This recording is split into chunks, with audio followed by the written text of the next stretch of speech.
সে হাসি অমানসিক, শরীরে রক্ত যেন জল করে দেয়।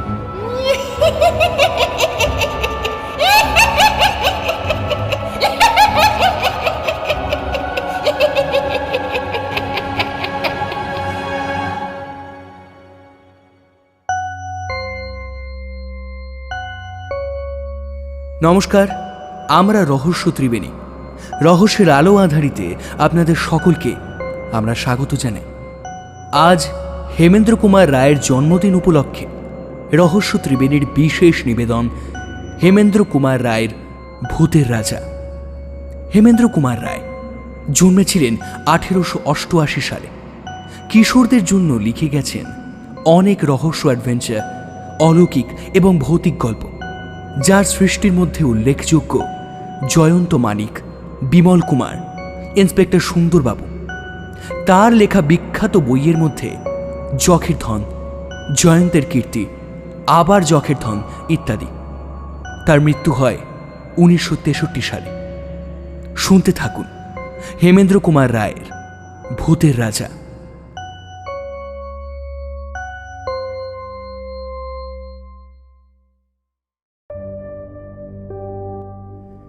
সরকারি কাজে বিদেশে থাকি, ছুটি নিয়ে দেশে ফিরছি।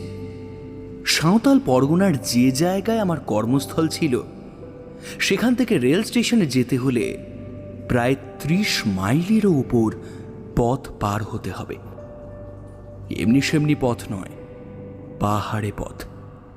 এক মাইল হচ্ছে তোমাদের 2-3 মাইলের ধাক্কা।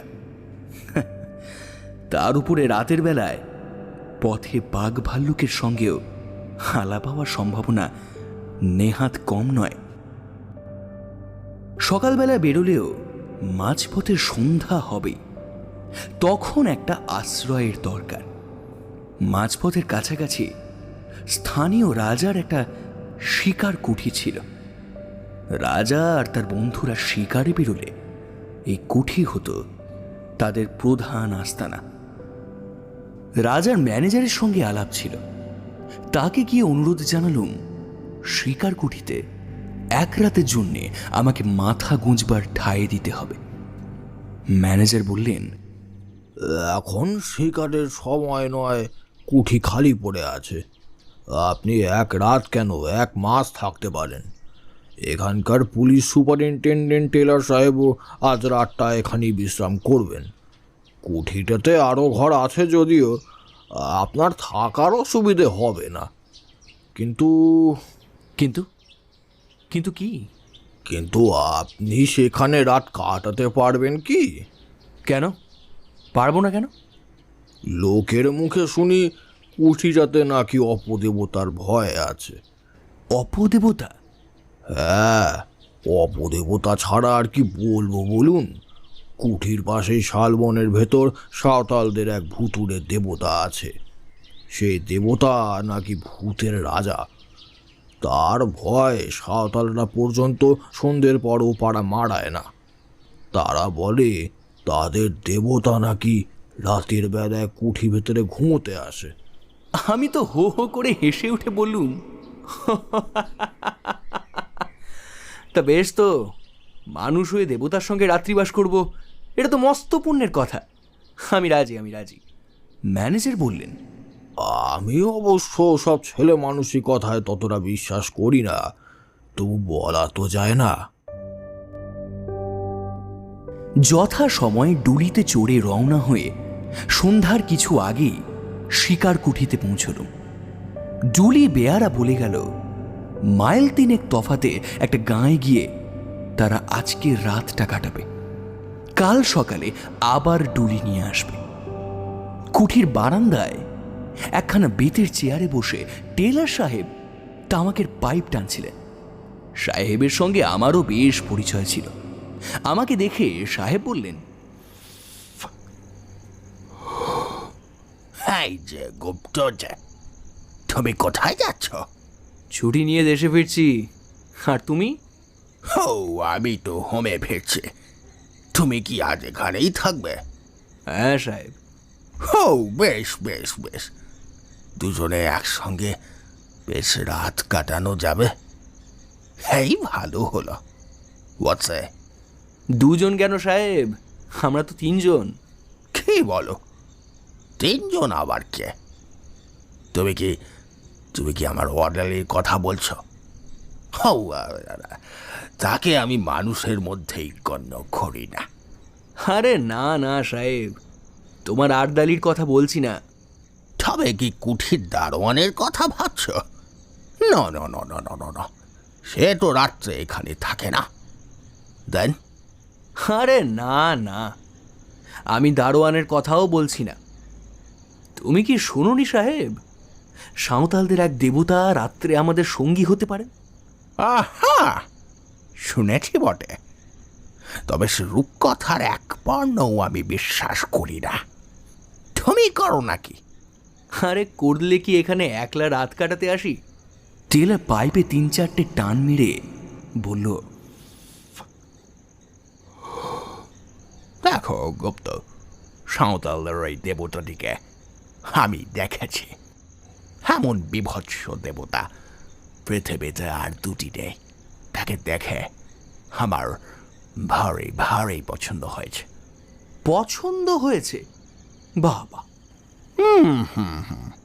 তাই ঠিক করেছি, কাল যাওয়ার সময় তাকে আমি সঙ্গে করে নিয়ে যাব। ইংল্যান্ডে আমার বাড়ির বৈঠকখানায় তাকে সাজিয়ে গুছিয়ে রেখে দেব। আমার বন্ধুরা তাকে দেখলে খুব তারিফ করবেন। আমি হেসে বললুম, তাহলে বোঝাই যাচ্ছে কাল থেকে দেবতা আর কুঠির ভিতরে শুতে আসবে না। তবে এইবার তাকে একবার দর্শন করে আসি।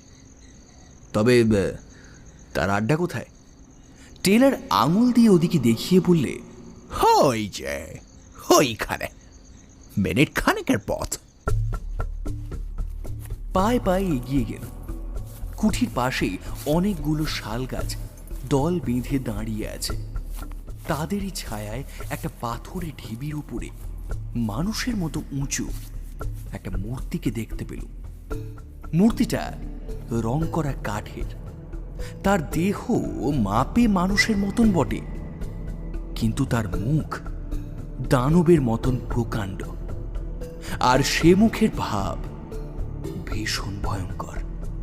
দেখলেই বুকের কাঁচটা ছ্যাঁত ছ্যাঁত করতে থাকে। মাথার চুলগুলো সাপের মতো ঝুলছে, কান দুটো হাতির মতো, মুখখানা খানিক সিংহ আর খানিক ভাল্লুকের মতো। দুটো গোল গোল কাঁচের চোখ একেবারে আগুনের মতো জ্বলছে। হাঁ করা বড় বড় দাঁতওয়ালা মুখের ভেতর থেকে রাঙা টকটকে লকলকে জিভের আধখানা বাইরে বেরিয়ে পড়ে ঝুলছে। কাঁধ ও মুন্ডের মাঝখানে গলাটা দেখলে মনে হয় কে যেন একটা লিকলিকে সরু বাঁখারির উপরে মুখখানাকে বসিয়ে দিয়েছে। হাত দুখানা বাঘের থাবার মতো। কোমরের কাছ থেকে পা পর্যন্ত দেহর কোনো অঙ্গ দেখা যাচ্ছে না। কাঠকে খুদে আর কোনো অঙ্গই গড়া হয়নি। মূর্তির গায়ের রং আলকাতরার মতো কালো, আর মুখের রং খানিক সাদা, খানিক তামাটে এবং খানিক হলদে। ভাবলুম, এ মূর্তি যদি সত্য সত্য রাত্রে কুঠির ভিতরে ঘুমোতে আসে, তাহলে আমাদের ঘুম এ জীবনে আর ভাঙবে কি?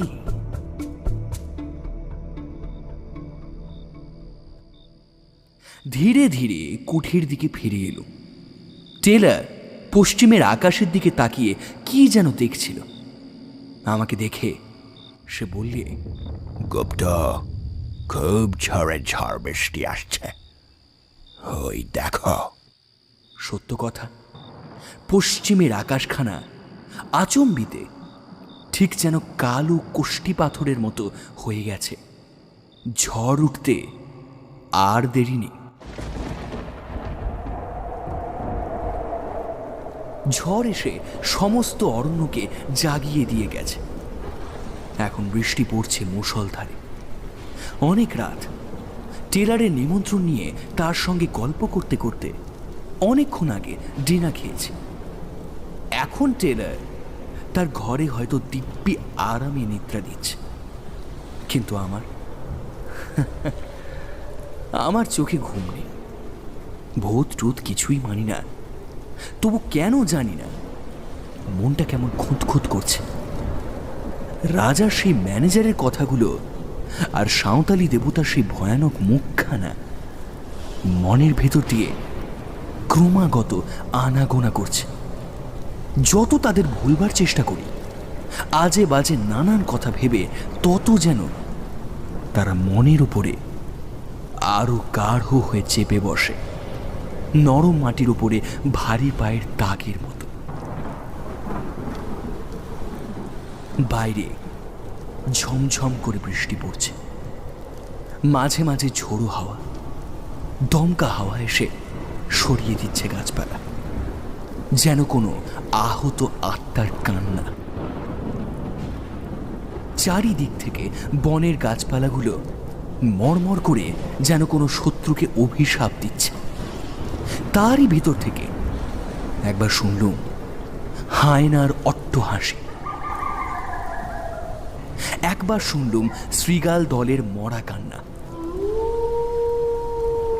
একবার শুনলুম বাঘের গর্জন। হঠাৎ আমার ঘরের দরজার উপরে দুমদুম করে আঘাত হলো।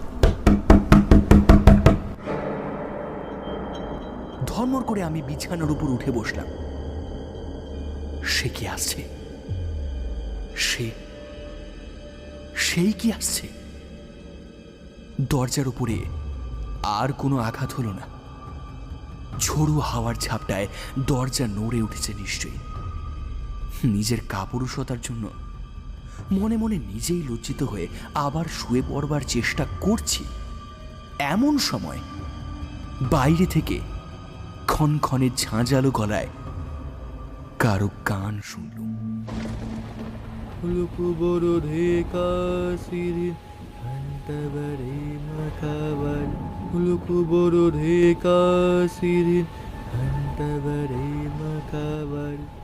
এ তো সাঁওতালি ভাষা, নিশ্চয়ই কোনো সাঁওতাল গান গাইছে। কিন্তু এত রাত্রে, এমন ঝড় বাদলে, এই হিংস্র জন্তু ভরা গভীর অরণ্যের মধ্যে কে সাঁওতাল মনের আনন্দে শখ করে গান গাইতে আসবে? আবার দরজার উপরে ঘন ঘন আঘাত হলো, এবারে আরো জোরে।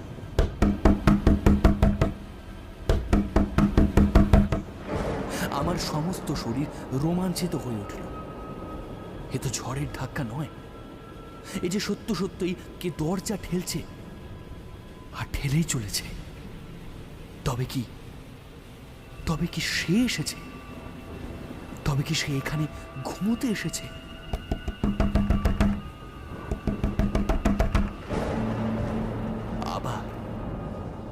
আবার কারো গান শুনল, এবারে আমার খুব কাছে, একেবারে কুঠির বারান্দার উপরে। সেই তীব্র ক্ষণক্ষণে গলার গান।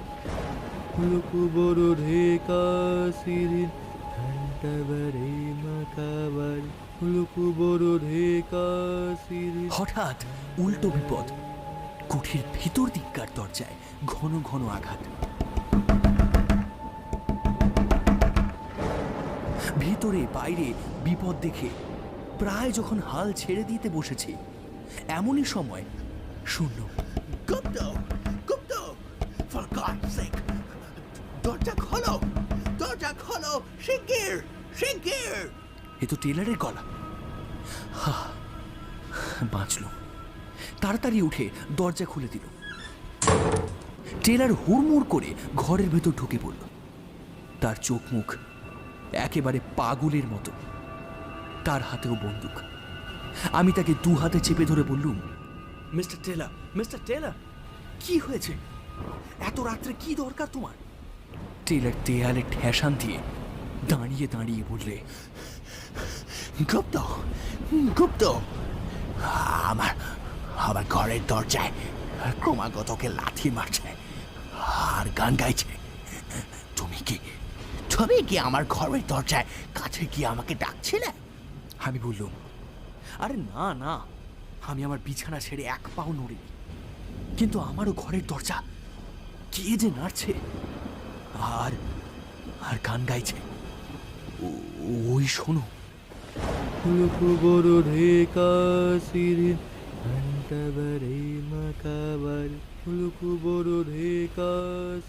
দুমদুম করে আমার ঘরের দরজায় আবার দুবার প্রচন্ড আঘাত হলো। সঙ্গে সঙ্গে সেই গান,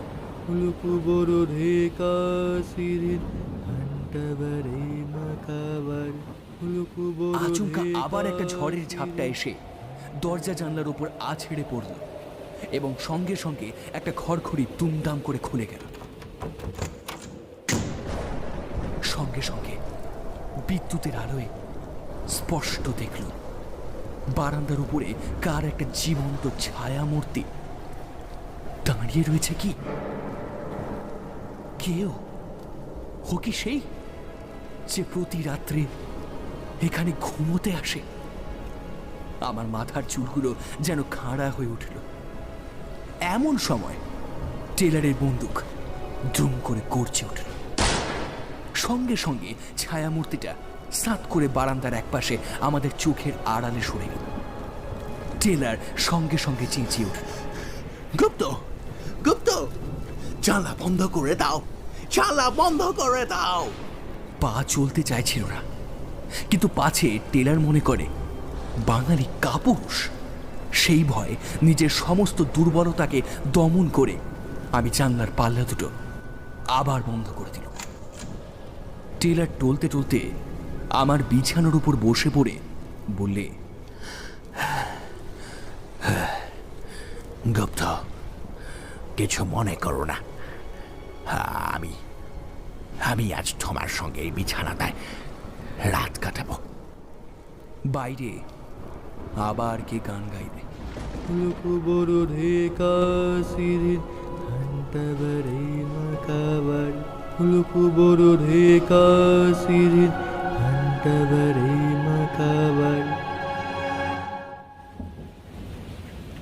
সকালবেলা, কিন্তু তখনও সমানভাবে বৃষ্টি ঝরছে আর ঝরেই চলেছে। আস্তে আস্তে দরজা খুলে বারান্দায় এসে দাঁড়ালো। সারা আকাশখানা যেন কালো মেঘের ঘেরাটোপ দিয়ে ঢাকা। সূর্যকে যেন আজ কোনো অন্ধকার রাহু গ্রাস করে ফেলেছে। যত দূর নজর চলে খালি দেখা যায় অগণ্য শ্যামল তরুর বিরাট সভা আর শৈলমালার গর্বোন্নত শিখর, এবং তারই ভিতরে এসে পড়ছে তীরের চকচকে ফলার মতো বৃষ্টির অশ্রান্ত ধারাগুলো। কোথাও পশু পক্ষী কীট পতঙ্গ বা কোনো জীবের চিহ্ন পর্যন্ত নেই। পথের ওপর দিয়ে ক্রুদ্ধ জলস্রোত যেন কোনো অদৃশ্য শত্রুকে বেগে আক্রমণ করতে ছুটে চলেছে। হঠাৎ বারান্দার এক কোণে চোখ গেল, কাপড় মুড়ি দিয়ে কে একজন শুয়ে রয়েছে। কাছে গিয়ে তাকে ডাকল, এই এই, কে তুই? বার কয়েক ডাকাডাকির পর কাপড়ের ভিতর থেকে একখানা সাঁওতালি মুখ বেরোলো। কে তুই? তোর নাম কি? আমি ঠাকুরের পূজারি গো। ঠাকুর?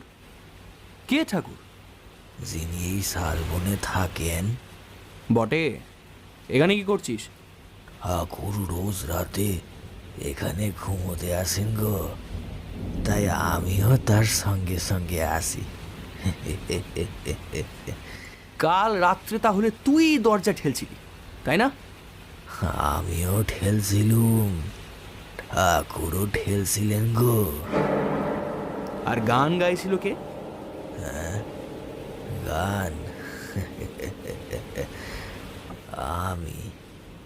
এমন সময় টেলারও ঘর থেকে বেরিয়ে এলো। তাকে সব কথা খুলে বলল। টেলার তো শুনেই মহা খাপ্পা। ঘুষি পাকিয়ে পুরুতের দিকে ছুটে যাওয়া মাত্র সে এক লাফে বারান্দার রেলিং টপকে বাইরে পড়েই বনের ভেতরে অদৃশ্য হয়ে গেল। টেলর বললে, রাস্কেল, রাস্কেলকে ধরতে পারলে একেবারে দেখিয়ে দিত। সারা রাত কি অশান্তিতেই না কেটেছে। আমি বললুম, যাক, যা হবার তা তো হয়েই গেছে। এখন আমাদের কি উপায় হবে? কুঠির দারোয়ানও এলো না, জুলি বেয়ারাও এই দুর্যোগে বোধহয় আসবে না। আমরা যাবো কেমন করে? টেলর বললে, আমাকে যেমন করেই হোক আর যেতেই হবে। বম্বে যাওয়ার টিকিট আমি কিনে ফেলেছি। উপায় থাকলে তোমাকেও আমি স্টেশন পর্যন্ত পৌঁছে দিতুম, কিন্তু আমার 2 সিটার গাড়ি, আমি আমার অর্ডারলি, তুমি তোমার চাকররা তোমার মালপত্র অতটুকু গাড়িতে ধরবে না। কাজেই তোমাকে এখানে ফেলে রেখেই আমাকে যেতে হবে। Orderly, orderly. টেলরের আড়দালি এসে সেলাম করলে। টেলর বললে, আমার মালপত্র সব গুছিয়ে নিয়ে গাড়িতে তোলো। তারপর শালবন থেকে সেই কাঠের পুতুলটাও তুলে নিয়ে আসো, কুইক। আমি বললুম, এই তুমি কি সত্যি সত্যি ওই পুতুলটা নিয়ে ইংল্যান্ডে যেতে চাও? অবভিয়াসলি, আমার যেই কথা সেই কাজ। আবার রাত এলো। বৃষ্টি এখনো থামেনি। আমি এখনো কুঠিতে বন্দি হয়ে আছি। টেলর চলে গেছে এবং যাবার সময় সাঁওতালদের ভূতের রাজাকেও সঙ্গে করে নিয়ে গেছে। সে আর এই কুঠির ভিতরে ঘুমোতে আসবে না। যাই হোক, চোখে ঘুম আসছিল না। একখানা ইংরেজি নভেল বার করে পড়তে বসল। ঘন্টা দেড়েক পড়ার পরেই তন্ত্রার আবেশ এলো। আলোটা কমিয়ে দিয়ে শয়নের উপক্রম করছি, এমন সময় শুনলুম বাইরের সিঁড়ির উপর আওয়াজ হলো,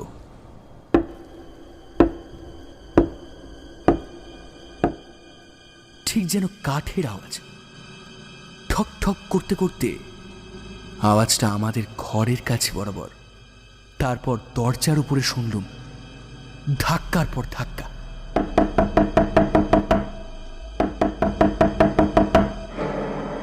কি আপদ! আরে টেলর তো পুতুলটাকে নিয়ে কোন সকালে বিদায় হয়েছে, এ আবার কি জ্বালাতে এলো? নিশ্চয়ই সে সাঁওতাল পুরুষ বেটা। সে হতভাগা রোজ রাত্রে এখানে আরাম করে ঘুমোয় আর চারিদিকে রটিয়ে দেয় কুঠির ভিতরে ভূতের রাজা শুতে আসেন।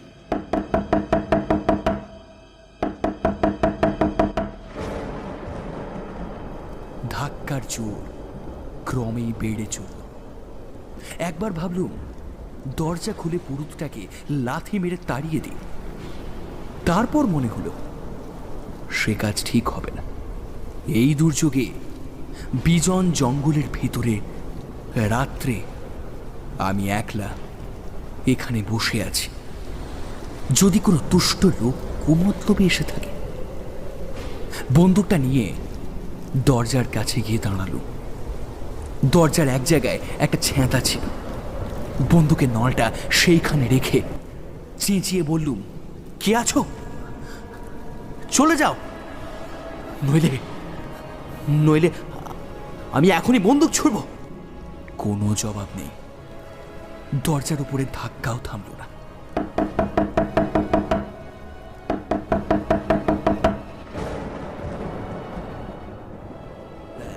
এখনো এখনো আমার কথা শোনো, নইলে। বাইরে বিশ্রী গলায় কি হাসতে লাগে। আমি বন্দুকের ঘোড়া টিপল। সঙ্গে সঙ্গে দরজার উপরে ধাক্কাও থেমে গেল। ঠক ঠক করে একটা আওয়াজ ঘরের কাছ থেকে দূরে সরে যেতে লাগলো। তারপর কুঠির সিঁড়ির উপর শব্দ শুনলাম। খানিক পরে অনেক দূর থেকে আবার সেই বিশ্রী হাসি শোনা গেল।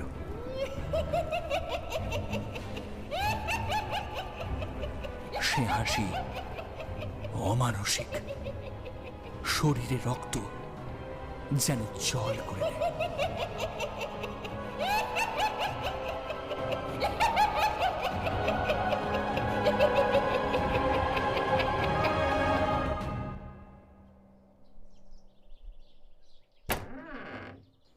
সকালে দরজা খুলতেই কাঁচা সোনার মতন কচি রোদ এসে ঘরখানা যেন হাসিতে ভরিয়ে তুললে।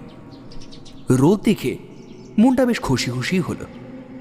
বারান্দায় বেরিয়েই দেখি এক কোণে কাপড় মুড়ি দিয়ে কি শুয়ে রয়েছে। তেড়ে গিয়ে মারলুম তাকে এক ধাক্কা।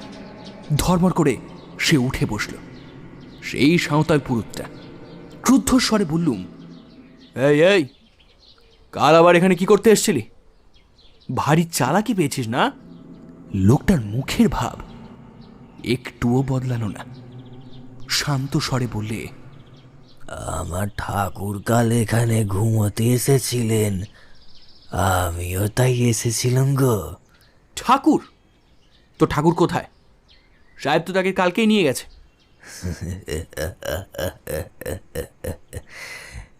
আমার ঠাকুর যেখানে থাকেন সেখানেই আসেন। মিথ্যে কথা, একেবারেই মিথ্যে কথা। আমি নিজের চোখে দেখেছি টেলার তাকে কালকেই নিয়ে গেছে। আমার ঠাকুর যেখানে থাকেন সেখানেই আসেন। কুঠি থেকে বেরিয়ে ছুটে পাশের শালবনে গিয়ে হাজির হল। সবিষয় দেখলুম ভূতের রাজা চোখ পাকিয়ে লকলকে জিভ বার করে ঠিক সেইখানে দাঁড়িয়ে আছে। আর আর আর ও কি? মূর্তির পেটের উপর একটা গর্ত, ঠিক যেন বন্দুকের গুলির দাগ। গর্তের চারপাশে রক্ত জমাট হয়ে আছে। মূর্তির আরো নানা জায়গাতেও রক্তের চিহ্ন। তবে কি আমার বন্দুকের গুলি? ভাবতে পারলুম না। মূর্তির দিকে আর তাকাতেও পারলুম না। কেমন একটা অজানা ভয়ে আমার সমস্ত শরীর আচ্ছন্ন হয়ে গেল। প্রাণপণে দৌড়ে সেখান থেকে পালিয়ে এলো।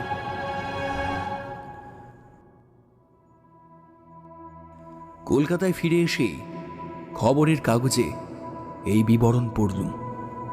সাঁওতাল পরগনার police superintendent mister J Taylor কর্ম হইতে অবসর লইয়া বিলাতে যাইতেছিলেন, কিন্তু পথের মধ্যে এক বিপদে পড়িয়া খুব সম্ভব তিনি প্রাণ হারাইয়াছেন। স্থানীয় জঙ্গলের ভিতরে তার মোটর গাড়ি পাওয়া গিয়াছে। মোটরের উপরে, ভিতরে ও চারিপাশে রক্তের দাগ, কিন্তু মিস্টার টেলার এবং তার আর্দালির কোনো সন্ধান পাওয়া যাইতেছে না। পুলিশ সন্দেহ করিতেছে মিস্টার টেলার এবং তার আর্দালিকে ব্যাঘ্র বা অন্য কোনো হিংস্র জন্তু আক্রমণ করিয়াছে। নিকটস্থ জঙ্গলে এক নরখাদক ব্যাঘ্রেরও খোঁজ পাওয়া গিয়াছে। সেই ভুতুড়ে মূর্তির গায়ে যে রক্তের দাগ লেগেছিল, তাহলে সে রক্ত হচ্ছে হতভাগ্য টেলারের আর তার আর্দালির গায়ের রক্ত। এবং সেই সাঁওতাল পুরুষটাই নিশ্চয় কোনো গতিকে খবর পেয়ে ভূতের রাজাকে আবার শালবনে ফিরিয়ে এনেছিল। মনকে এই বলে প্রবতি দিলুম বটে, কিন্তু প্রতিজ্ঞা করলুম শিকার কুঠিতে আর কখনো রাত্রিবাস করব না। কিসে কি হয় কে জানে।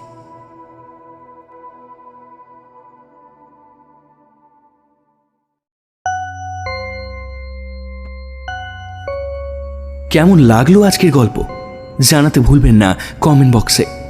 গল্প ভালো লাগলে শেয়ার করবেন বন্ধু বান্ধবদের সাথে। আজকে এখানেই বিদায় জানাই। দেখা হচ্ছে খুব শীঘ্রই নতুন কোনো গল্প নিয়ে, শুধুমাত্র রহস্য ত্রিবেণীতে। সবাই ভালো থাকবেন। শুভরাত্রি।